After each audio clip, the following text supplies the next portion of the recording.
이거는 이용수 할머니가 의문을 제기한 건 아닙니다만은 일부 보수 언론을 중심으로 급속히 확산되고 있는 의혹들이라 저희들이 뭐 잠깐이라도 좀 다루고 가야 될 것 같아요. 윤명 당선인의 개인적인 의혹들인데 먼저 이 딸이 지금 미국에서 유학하고 있잖아요. 그 유학 자금을 어떻게 됐느냐는 게 최근 며칠 동안 계속 보수 언론과 윤명 당선인 간의 핑퐁 게임처럼 주고받는 얘기예요.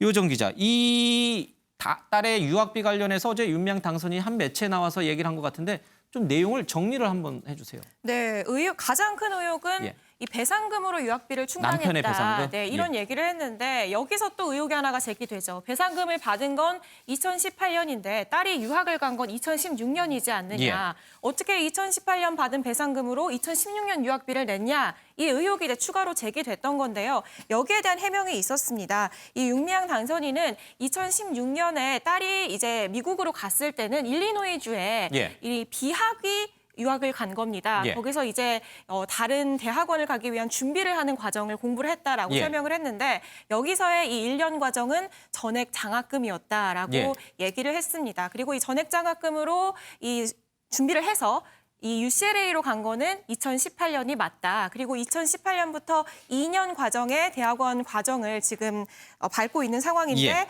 이 비용은 2018년에 받은 배상금으로 충당을 했다라고 설명을 한 바 있습니다.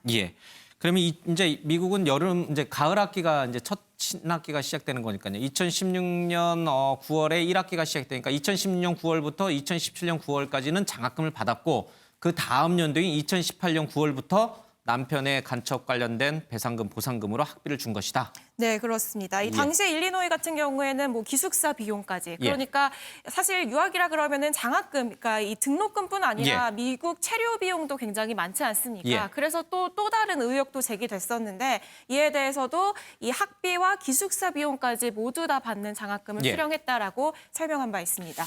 뭐 굳이 이런 장학금이 아니더라도 딸의 생활비라든지 여러 부분에 대해서는 뭐 본인들 친척도 있고 언니도 있다고 하니까요. 그분들이 도와줄 수도 있다 이런 언급을 해서 이 부분이 그냥 그대로 넘어갈 수 있는 것인지 조금 더 들여다봐야 될 것 같습니다. 윤 당선인이 SNS 이제 쓰기도 했습니다만은 일부 언론에서 미국에 유학 중인 자신의 딸 일거수일투족을 좀 취재하고 있는 모양입니다. 거기에 대해서도 불편한 심정을 토로했는데 직접 들어보겠습니다. 사실은 조금 공포스러운 분위기가 조성이 되고 있는데요.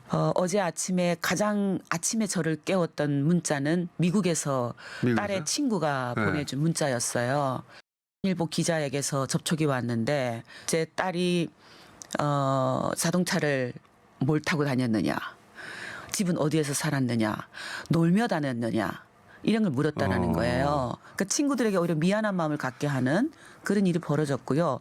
동시에 어제 오후에는 제 집으로 기자 3명이 들어왔어요. 근데 제 딸이 코로나 때문에 들어와서 온라인 수업을 하고 있어요. 그래서 집에 있습니다. 너무 잔인하고요. 지금이라도 당장 중단해 줄 것을 요구합니다.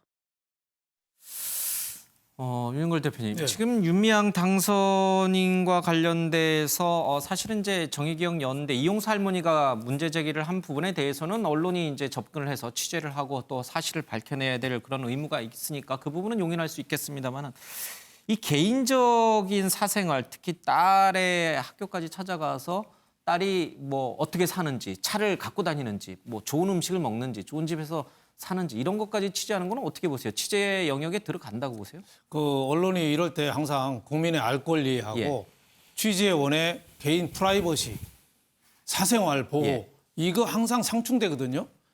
근데 공인이라면은 취재할 수 있다고 봐요. 예를 들면은 조국 딸 조민, 그건 인턴 허위로 했다는 걸 혐의를 많이 받았잖아요. 조민 자체가. 그러니까 조민에 대해서 얼마든지 언론이 저는 취재하는 건 당연하다고 보는데 지금 윤미향 딸에 대해서는 그거는 좀 과잉이 아닌가. 그 윤미향 딸은 너 집안 형편이 안 되는데 어떻게 이렇게 비싼 학교 다녔어? 그거 갖고 취재하는 거거든요.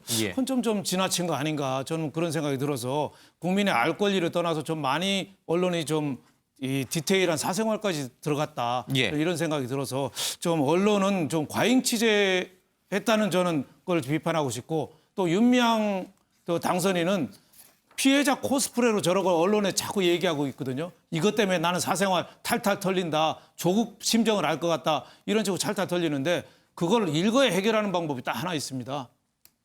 여태까지 정의기억연대 회계 관리나 본인의 급여 내역이나 이런 거를 회계 법인에다가 용역을 줘가지고 감사를 받는 거예요.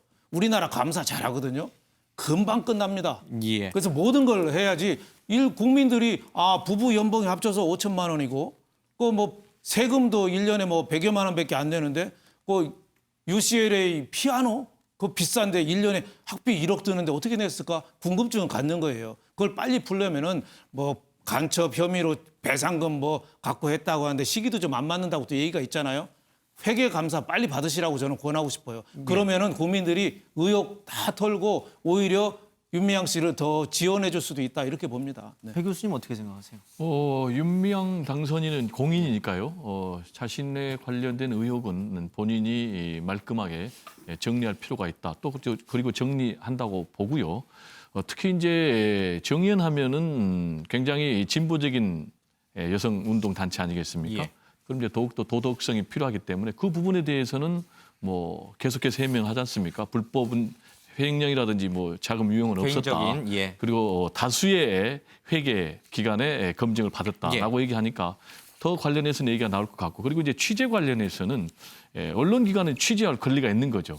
그러나 또 동시에 취재를 당하는 사람 입장에서는 거부할 권리도 있는 거예요. 예. 이게 이제 상충되는데 최근에 모 종편 관련해서 취재 윤리를 위반하는 그런 일이 있었지 않습니까? 그래서 이 부분도 굉장히 좀 과잉 취재라는 논란이 나오지 않도록 정식으로 좀 취재 요청하고 취재를 하는 게 어떨까 이런 생각이 좀 듭니다. 알겠습니다.